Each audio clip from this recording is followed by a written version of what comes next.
Yuk mantap gengs, ketemu lagi sama saya Sakti. Kali ini saya ditemani salah satu musisi yang terkenal di... Emang kamu musisi? Ah, Bos. ini salah satu teman lama aku nih di band waktu masih Iya, SMA dulu. Dulu sempat ikut Flyway ya? Iya, tahun berapa ya? 2013-an. 2013. Tapi cuma sekali main dia. Sekali main. Itu coba edisional. Namanya Ras Inggi ya. Kebangetan kalau nggak tahu lah. Kebangetan kalau nggak tahu ini.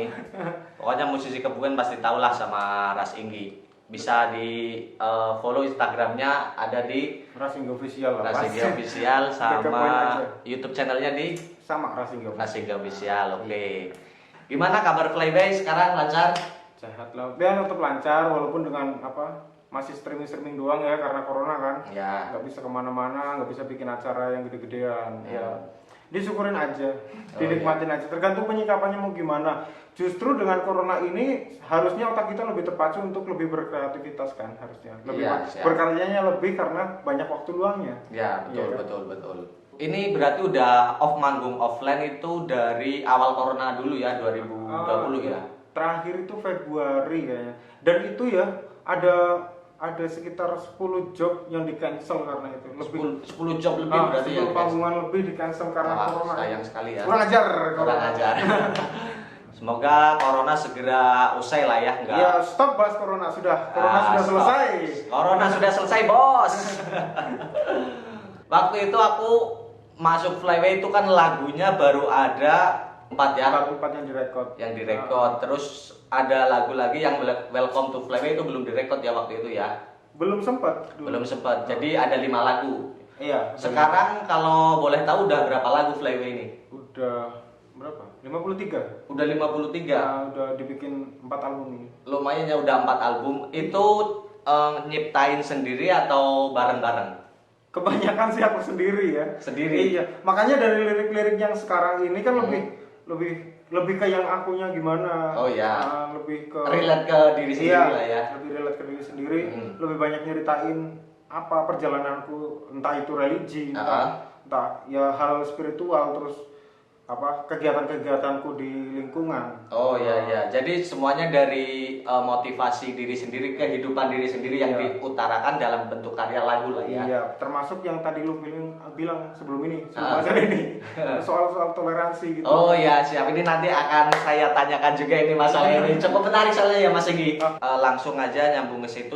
Saya lihat di media sosial Mas Igi sendiri itu kan sering mengeser lah, ibaratnya mengkampanyekan sebuah nilai-nilai toleransi antar umat beragama. Itu pengen tahu nih, salah satu tujuan dan alasannya itu apa? Bukan tujuan aja, nggak ada tujuan. Lebih ke apa ini?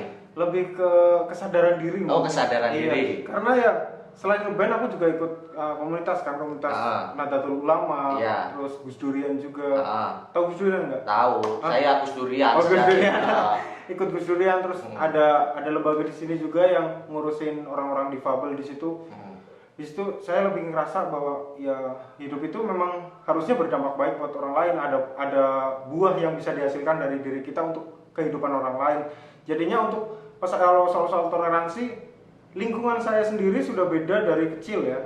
Dari kecil sudah beda dan saya bisa apa? Menjalaninya, bisa survive di situ, bisa menerima perbedaan itu.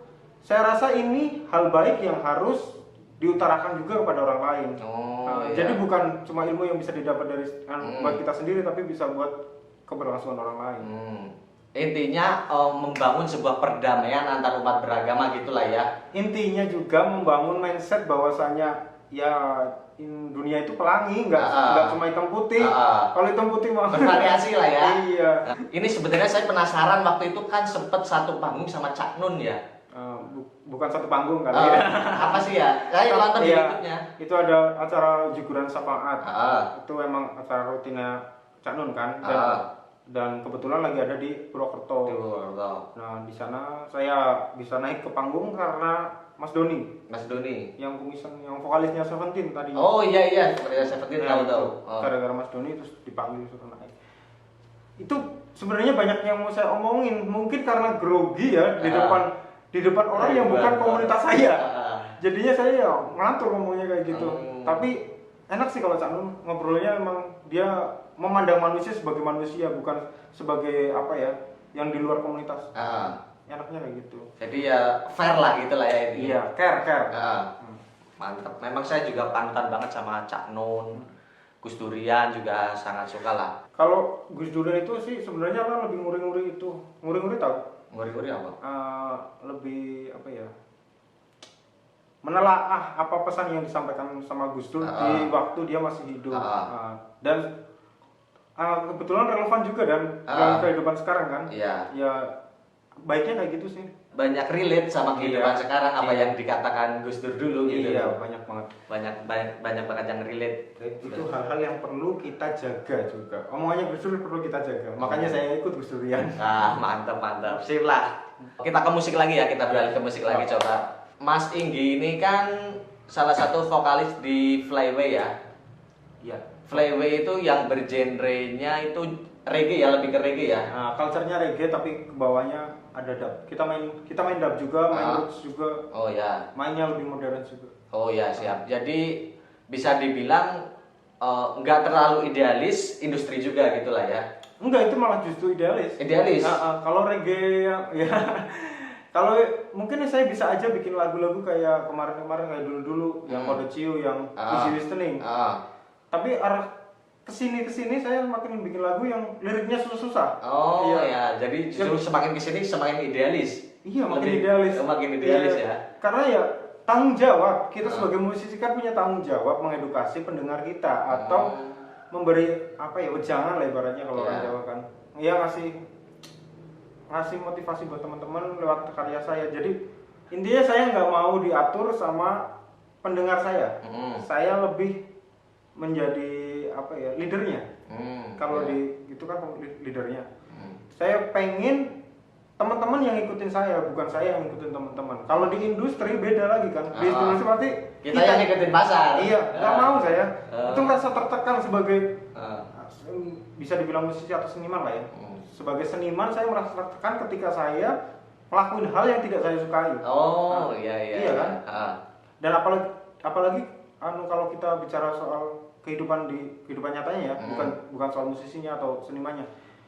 Itu kalau pekerjaan pun, seandainya kamu kuli bangunan, entah itu jual apa, itu pasti kalau awalnya sudah nggak suka dengan pekerjaan itu, pasti bakalan di tengah-tengah ada penyesalan, ada rasa ngeluhnya gitu. Iya kan?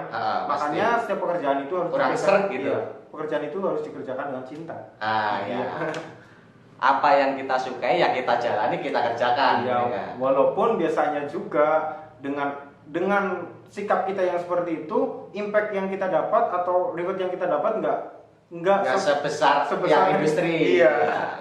Cuma kan itu kalau menurut saya ya, menurut pendapat saya pribadi, ketika kita membangun sesuatu yang kita sukai pasti akan ada reward. Itu jauh lebih, ibaratnya bertahannya itu beda sama yang kita ngikutin industri. Ibaratnya kalau kita ngikutin industri, kita viral satu kali, nanti 2-3 kalinya mungkin akan cepat dilupakan. Beda kalau kita membangun masa kita sendiri gitu. Apalagi secara militan lewat bawah banget ya. Saya cukup tahu sih ibaratnya perjuangan Flyway dari bener-bener nol sampai bisa di titik sekarang itu bener-bener ya membangun masanya sendiri gitu loh. Memang perjuangannya Mas Inggi ini cukup luar biasa dan bisa dicontoh lah buat teman-teman yang mau berjuang. Itu harus semangat ya enggak Mas? Harus semangat, harus punya komitmen, harus punya tujuan dulu. Tujuan terus konsistensi juga penting ya. Konsistensi juga penting. Terus nyadarin bahwa sebenarnya manusia itu punya hak istimewa. Hak istimewa dalam arti kamu punya talenta apa? Pasti setiap orang punya talenta masing-masing kan. Yang perlu digali. Ya, pastinya perlu kita gali, terus perlu kita pahami apa sih sebenarnya yang kita punyai. Hak istimewa kita itu apa gitu. Jadinya kita bakal tahu kita bakal arah kemana, jalannya kemana, dan itu dilakukan pasti dengan kesadaran diri dan penuh cinta. Iya kan? Iya, siap. Strength, purpose, terus integritas. Yang penting fokus sama tujuan dan ngejalaninya itu dengan cinta ya enggak? Iya. Dan saya yakin juga kalau setiap manusia itu punya kekuatan sendiri sih. Punya nilai plusnya sendiri lah ya, pasti beda-beda lah ya tiap orang. Kekuatan buat itu loh, buat jalanin jalanin apa yang dia sukai. Dia pasti punya kekuatan sendiri. Kayak saya mungkin ya, karena saya sudah beberapa tahun jadi paham, oh ini memang saya kekuatannya di sini, jadi saya bisa gali terus. Kayaknya bisa bertahan sampai sekarang, bisa continue sampai sekarang. Iya. Awal mula berdirinya Flewe itu tahun berapa dulu? 2011 itu awal-awal manggung di Purworejo. Di Purworejo 2011. Jadi dari awal itu benar-benar udah dikonsep tujuannya ini akan ke sini gitulah ya. Memang serius membangun band Flewe itu dari awal udah serius. Bisa dibilang serius, bisa dibilang main-main, karena kalau di Flewe sendiri kan sistemnya kekeluargaan banget. Oh, keluarga. Nggak terlalu termanage. Kita musisi lo harus ini harus itu. Nggak ada kata harus di sini. Kalau di Flewe itu nggak ada. Jadi fleksibel ya? Fleksibel. Oh ya. Tujuannya sebenarnya hanya bertahan saja. Nggak ada tujuan ada apa stepnya bakal di sini. Gitu. Yo, kalau Flewe itu pengennya stabil gitu. Stabil. Di sini ya di sini gitu. Walaupun kadang-kadang ada dinamikanya. Iya pasti. Namanya industri pasti kan kadang lagi naik terus, kadang ya sekarang kan lagi musim corona, mungkin panggung-panggung offline lagi belum dibolehin. Yang penting kita terus berkarya, terus ya lakukan hal-hal positif, yang penting ya Mas Inggi. Iya. Selagi kita tidak merugikan orang lain itu ya nggak apa-apa lah ya. Yang penting kita fokus aja sama karya kita gitu. Emang ngerugiin orang lain itu contohnya? Yang ngerugiin orang lain contohnya ya ketika ada orang lain berkarya, kita cuma bisa ngejudge gitu kan, itu ya mungkin. Tapi tergantung juga sih kalau gitu. Aku nggak terlalu maksud itu bukan konsep apa? Tadi apa? Ngejudge itu karya orang. Soal ngejudge itu bagiku nggak ngerugiin juga. Nggak ngerugiin juga bagi. Enggak, tergantung orangnya dong. Ya tergantung orang. Kadang kan ada public figure nih ketika dijudge jadi down. Itu kan salah satu merugikan. Merugikan. Ya makanya diedukasi lagi bahwasanya positif dan negatif itu pasti ada. Tergantung kita penyikapannya. Kalau orang mau berfokus pada negatifnya, otomatis dia bakal positifnya hilang. Jadi kita lebih fokusin ke positifnya. Jadi ketika ada yang ngejudge ya udah cuekin aja lah ya. Didengerin aja kalau. Dengerin aja. Dengerin aja. Kalau emang itu benar apa buat masukan kita ya nggak masalah. Tapi kalau setidaknya dia cuma anjing lu bangsa lu. Itu beda lagi udah ya. Selagi ibaratnya judge dia bisa kita ambil sisi positifnya, kita ambil. Tapi kalau bacot-bacotan kayak gitu nggak usah. Bacot-bacotan nggak usah didengerin. Skip saja. Ini by the way sekarang Instagram udah verified ya. Nggak tahu. Ini saya padahal pengennya centang pink loh. Oh centang pink, tapi sekarang udah centang biru. Iya, ini satu-satunya musisi Kebumen yang udah centang biru itu Mas Inggi ya. Iya, mungkin juga tahun depan atau bulan depan ada lagi kok musisi lain di Kebumen. Cuma ya hebat lah udah centang biru, Instagramnya, Facebooknya juga udah centang biru ya. Iya. Mantep lah pokoknya. Gak usah bahas centang biru kali. Ya respect lah, saya sebagai yang pernah ikut gabung Flewe itu sangat respect. Berarti jangan-jangan lu main kesini gara-gara gua centang biru. Enggak juga. Kan? Salah satunya kan. Poin pansos. Pansos nih. Poin pansos.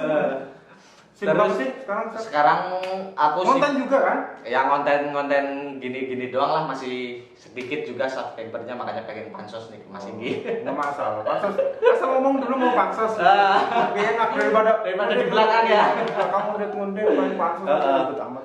Masih newbie, aku YouTube-nya masih newbie sih, baru 4 bulan ini bisa konsisten. YouTube. Ya, jadi buat teman-teman yang nonton ini jangan lupa subscribe dulu. Oh ya, subscribe juga di YouTube saya, ada di Sakti Cahaya. YouTube-nya Mas Inggi di Ras Inggi Official. Pokoknya jangan lupa subscribe. Subscribe itu gratis, bos ya. Omongan lu kayak orang-orang itu ya. Orang-orang mana? Orang-orang yang yang itu ya. Iya, yang viral itu ya. Males nih. Kalau selama corona ini berarti kesibukannya sekarang ngapain Mas Inggi? Paling ya manage toko. Manage toko. Kan ada toko terus sering-sering bikin konten sama teman sih, ada di komunitas dikumpul kan. Dia nguri-nguri budaya, bahas budaya juga. Terus paling sibuknya apa sih? Nato nindik dah. Nato nindik. Bikin konten tetap aja. Nulis masih terus. Nulis lagu ya. Entah itu nulis lagu, entah itu nulis puisi, saya pokoknya sering nulis aja. Terus sekarang lagu kan udah ada 53 ya? 53 yang sudah rekod. Yang sudah rekod. Yang udah rilis berapa? Udah semua. Udah semua. Terakhir yang Yesua itu ya? Terakhir Yesua. Sebelumnya Yesua itu ada Satu Indonesia, sebelumnya lagi ada Don't Judge Other. semakin kesini semakin berarti benar-benar memang benar idealis ya, bisa dibilang idealis. Relate dengan kehidupan Mas Inggi ya. Iya. Lebih ke arah situ. Lebih ke sosial, pokoknya ya yang relate aja sama Mas Inggi. Iya. Lebih seneng kalau saya mengkoreksi diri saya sendiri sih. Saya lagu itu kalau nulis ya, jujur aja emang nggak, arahnya itu bukan satu orang loh, dari saya ke pendengar. Itu emang nulis, entah itu soal apa, motivasi hidup atau religi, itu ngarahnya ke sini semua. Jadi buat apa ya? Buat nasihatin diri saya. Introspeksi. Iya, buat introspeksi. Iya, introspeksi. Entah itu didengar sama teman-teman, terus teman-teman ngerasa ini juga relate dengan kehidupannya dia. Ya Mas, monggo. Tapi kalau memang awalnya saya nulis itu memang buat koreksi diri saya sendiri, buat nasihatin, buat ngarahin diri saya sendiri untuk ke arah yang saya mau tulis. Berarti benar-benar tulus dari dalam diri sendiri untuk introspeksi diri sendiri ya. Iya, nggak ada tujuan satu arah ke sana. Ntar kesannya malah kayak saya ke murid, antara guru dan murid. Oh iya, iya sih. Sama dengan konsep, kalau ini agak ke agama nggak apa-apa ya? Nggak apa-apa. Nah, kalau itu kan saya nggak menganggap bahwa Tuhan itu adalah sosok raja. Saya sebagai hamba. Tapi nganggapnya saya adalah temannya dia. Jadi ketika saya berdoa pun saya serasa ngobrol dengan teman saya. Lebih dekat ya. Lebih tidak ada sekat. Iya. Kalau antara hamba dan Tuhan, itu kesannya kalau hambanya ini nggak ngasih apa sesuatu yang diminta sama tuannya bakal marah. Tapi ini enggak, saya ngerasa teman aja. Jadi ketika saya ada masalah saya curhat, entah ngobrol sendiri, ngobrol, walaupun itu apa, satu arahnya ke atas sih, ke Tuhan itu sendiri, ke Tuhannya sendiri. Tapi kan ngerasa lebih nyaman aja sih. Kayak simpelnya gini, aku kan lebih menganggap beribadah itu adalah kebutuhan. Iya. Kalau lu? Ya sama, kebutuhan untuk rohani. Tapi kan ada orang yang menganggap itu sebagai kewajiban. Ya. Saya nggak menganggap itu sebagai kewajiban karena itu kebutuhan. Manusia masih butuh dibimbing, masih butuh dibina sama tuannya, sama yang di atas ya, sama gustinya. Jadinya saya butuh hal ini, saya butuh dekat sama yang nyiptain saya. Jadinya ya lebih nggak ada sekat sih. Nggak ada sekat, jadi lebih dekat ya. Iya, lebih dekat. Lebih akrab, lebih dekat. Jadi lebih apa ya, lebih nyaman, kita berdoanya juga lebih nyaman ketika kita udah ngerasa nggak ada sekat seperti itu ya. Dan saya ngerasa saya butuh diayomi dia, bukan dia yang minta dipuja sama saya. Oh ya. Cukup lama nggak ketemu Mas Inggi itu tiba-tiba dia ngechat di Facebook, inbox, gila. Inboxnya tadi pagi ya. Tadi pagi, sore ini. Kan emang tidurnya aku Pak siang. Oh ya, kalong ya. Jadi dibalik ya. Dibalik. Pagi saya ngechat Mas Inggi, langsung dibales, dapat respon. Akhirnya sore ini janjian untuk ketemu lah intinya. Saya main ke tempatnya Mas Inggi gitu. Sudah lama sekali soalnya. Udah lama, hampir 8 tahunan ada ya Mas. Tapi kemarin pasti lupa kan lu sama gue? Ya enggak kan, Facebook berteman aku. Lihat statusnya, makanya saya tahu kayak update-updateannya, terus lihat di YouTube-nya, di IG-nya juga kadang lihat. Cuma kan enggak yang stalking setiap hari itu enggak. Soalnya saya ibaratnya, ya ngapain lu stalking gua, Bos? Iya juga sih ya. Enggak ada kerjaan banget ya. Ngapain stalking? Ya tapi sering lihat sih kalau update pas rilis lagu juga kadang lihat. Ya. Sering dengerin juga. Ini tapi udah lama banget gak bikin lagu, paling bulan depan lah ada rilisan baru. Oh, rilis lagu lagi bulan depan insya Allah ya? Kayaknya iya. Ada project juga sama orang. Boleh kasih tau bocoran sedikit? Nggak boleh. Judulnya aja. Hah? Judulnya aja. Judulnya belum dibikin. Oh, judulnya udah belum jadi. Oh, lagunya udah jadi, cuma judulnya belum ada. Oh ya sih. Pokoknya bulan depan ini Flyaway akan, semoga saja terrealisasikan. Iya, semoga saja, doain ya teman-teman, akan ngeluarin single baru ya. Iya, single. Oke, lanjut lagi kita coba tanya Mas Inggi tentang konspirasi nih ya. Menurut lu, konspirasi itu apa? Kalau menurut saya itu konspirasi adalah ketika ada sesuatu yang dibikin oleh segelintir orang atau satu orang atau kelompok lah ya. Iya, kelompok. Dilakukan untuk menguntungkan diri mereka sendiri. Itu dibilang konspirasi kalau menurut saya itu seperti itu. Jadi ada sesuatu yang dibikin oleh suatu kelompok atau golongan dan itu dilakukan untuk kepentingan orang itu sendiri, bukan untuk kepentingan rakyat umum lah. Itu dibilang konspirasi, kalau menurut saya itu seperti itu. Tapi nggak cuma soal corona aja sih. Di lingkungan keluarga pun ada konspirasi loh. Iya juga sih ya. Iya, semuanya konspirasi. Kalau ngomong konspirasi sebenarnya Semuanya konspirasi. ya. Kita nggak bisa lepas dari konspirasi kan.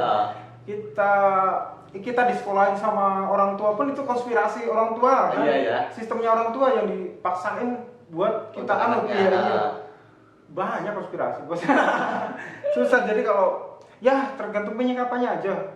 Yang baik aja. Kalau memang kita ada ada aturan-aturan dari pemerintah yang dibikin, terus masyarakat suruh ngelakuin hal kayak gitu ya nggak, bagi saya nggak masalah sih.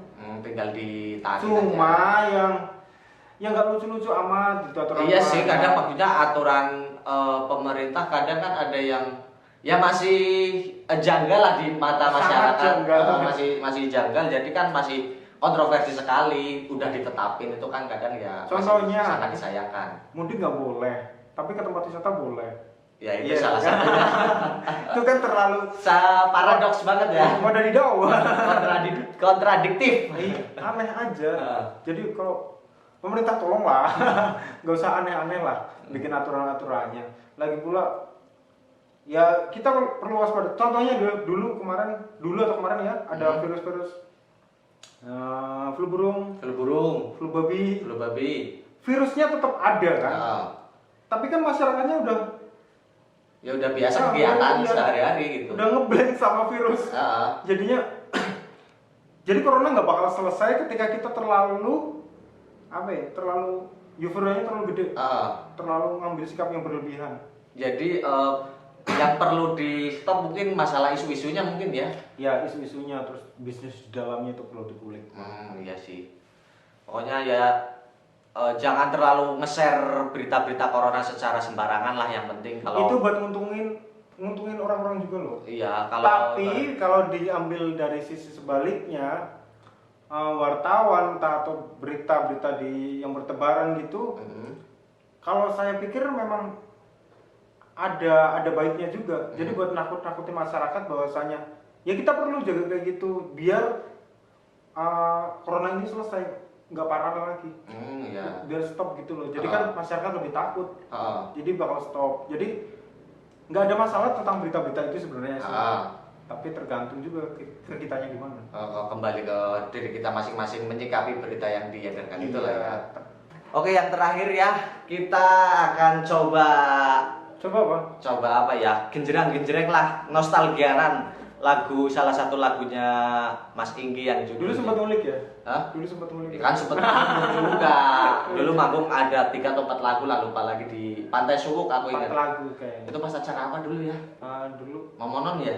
ada tamu ya. Ada tamu. Mononon. Mononon dulu. Ingat banget, pokoknya itu salah satu pengalaman yang berharga lah buat saya bisa manggung sama Flyway Freedom Song. Lagu apa? Lagu Kode Ciu ya. Kita cobain nyanyiin buat pasukan-pasukan ilusi yang nonton di channel saya. Langsung aja, nggak usah intro-introan kayak. Nggak usah intro ya? Iya kayak kaset dulu. Ya udah lah. Intro loh.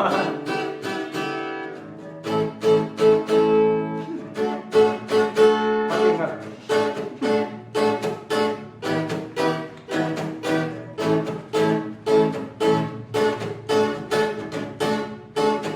Sekali lagi.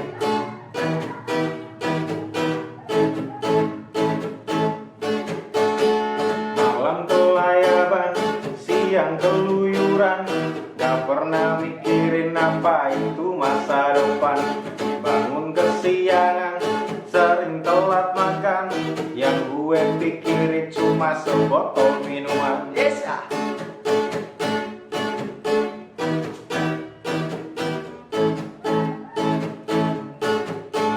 Nongkrong di pinggir jalan, gue anggap hiburan. Rokok 1 batang di sebuah joinan. Ciu 1 galon, ayo kita tuangkan. Kita senang-senang pergi cari alukan. Gak tahu entah sampai kapan hidupku ini sedikit normal.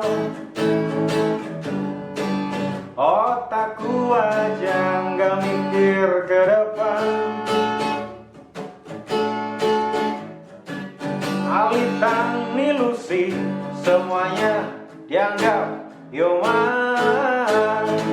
Kode, kode, kode, kode, cium lagi. Cium, cium, cium, cium, kode lagi. Kode, kode, kode, kode, cium lagi. Cium, cium, cium, cium, kode lagi. Oke, mantep banget. Masih ingat. Masih inget lah, aku masih hafal chordnya juga lagu-lagu ini. Oke, terima kasih yang udah nonton video ini. Jangan lupa like, comment, subscribe, dan share ya. Jangan lupa di subscribe juga channelnya Mas Inggi di Ras Inggi Official. Di follow juga Instagramnya di @rasinggi_official ya. Yep. Oke, terima kasih. See you next video. Bye. Bye.